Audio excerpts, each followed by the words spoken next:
Aduh. Weh. Kita bersama dengan siapa hari ni?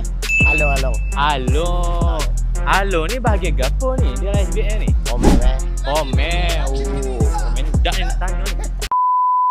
Okey, Abang Alo ni dah berapa lama dah dengan SBM ni? Dalam 8 tahun atau tu lah lebih kurang. Boleh tak heran lah sebenarnya. Motor-motor hak ada sini memang air tangan Abang Alo lah. Jahat juga dah. Air tangan Abang Alo ni. Kurang puas hati. Kurang puas hati? Cuba Abang cerita sikit apa tu hati tu? Tak dapat target lagi. Tak dapat target. Kayaknya semalam tak habis haut lagi lah. Kalau ikutkan memang sedap lagi boleh pergi lah. Boleh lagi.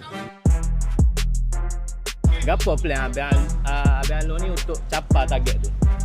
Kita akan ejah motor yang terbaik lagi lah. Ejah motor lah. Contoh ejah motor.